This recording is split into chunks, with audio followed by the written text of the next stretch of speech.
Buying a whole piece of beef tenderloin may seem really intimidating. It's kind of expensive, you don't know what to do with it, you don't know how to trim it, but don't worry, I am starting a series of videos cooking down an entire piece of beef tenderloin by making it into several dishes. And today's video will be on filet mignon.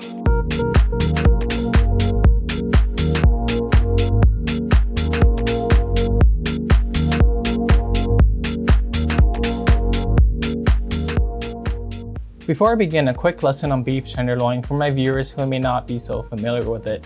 Tenderloin refers to a specific section of the loin on a cow. This piece of muscle does almost no work and therefore is the most tender cut of beef.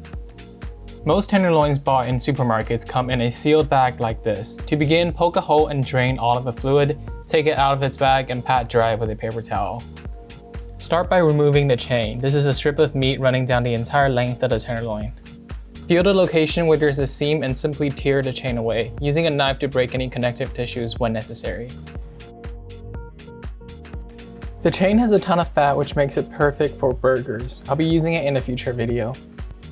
Next, we are removing the wing, which is on the side of one end of the tenderloin. Use a knife and cut along this natural seam to split it off. This will be used in a future video as well. What we're left with is this main piece of tenderloin, which is where filet mignon will come from.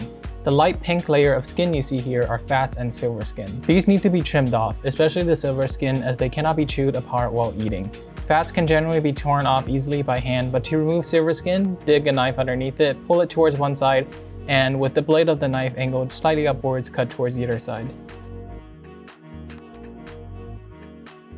Continue to do this until the entire piece is clear of silver skin. You can certainly leave some fat on, which will add some flavor and nice texture, but silver skin is a big no-no and must be removed. Look at your tenderloin and find the most even segment around the center. This is the Chateaubriand cut, the best part of an already amazing tenderloin. Filet mignon will come from the edge of this cut near the tail of the tenderloin.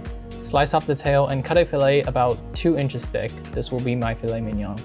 You can continue to fillet the rest of the Chateaubriand to make more steaks, but I am keeping it intact for a future video. And if you're familiar with celebrity chefs, then you might be able to guess what I'm using it for. The other end of the tip tends to be bigger, and you can cut it into more fillets and medallions.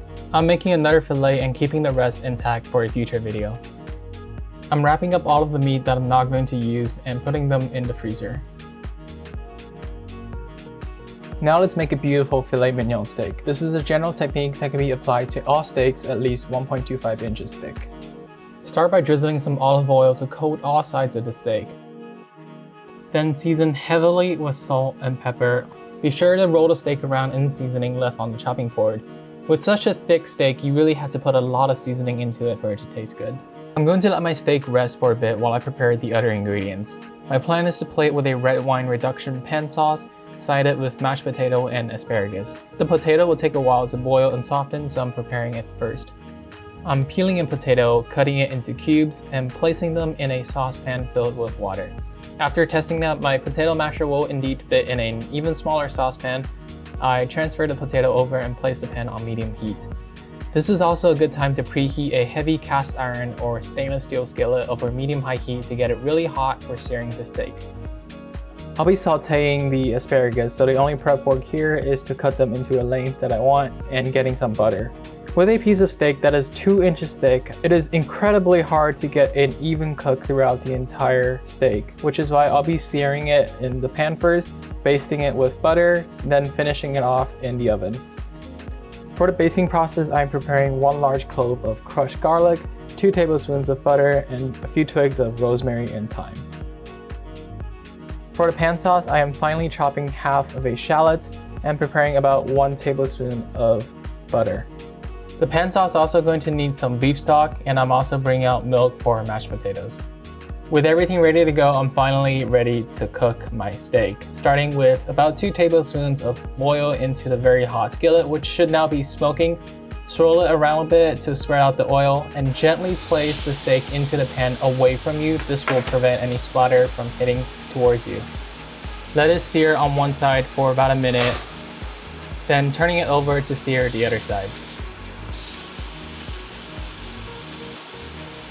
Turn the steak 90 degrees and sear the sides of the steak. Drop in the garlic, butter, rosemary, and thyme. Let the garlic and herbs infuse their flavors into the molten butter. Then tilt the skillet and baste the steak. This will keep the steak moist and juicy while giving it flavor and crust. Keep doing this until the steak develops a nice brown crust.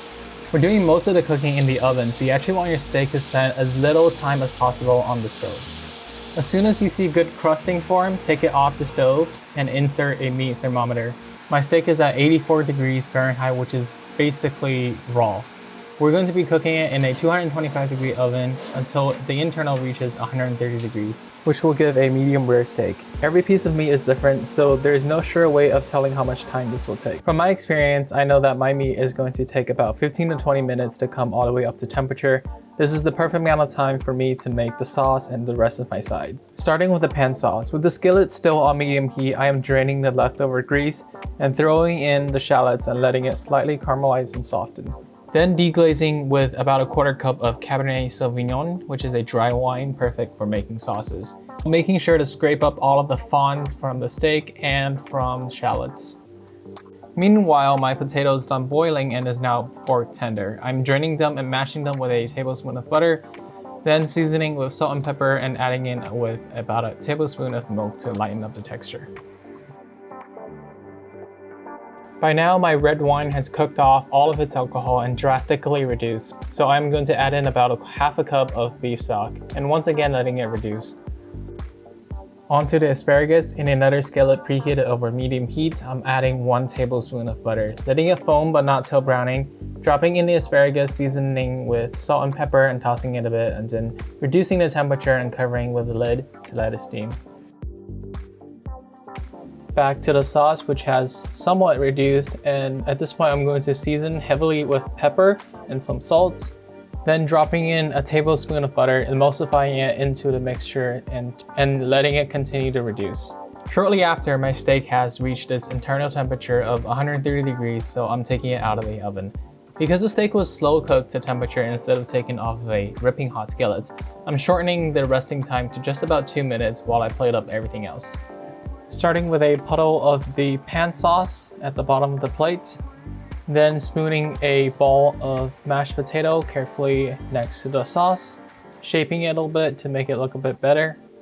Then the pièce de résistance, the filet mignon, which I first placed flat, then decided to prop it up a bit for some more elevation, which I thought looked better. Followed by the asparagus, which is actually a lot harder than I thought, and it's probably a smarter idea to use a tongue instead. A few final touches of freshly ground black pepper, and this plate of filet mignon is ready to serve.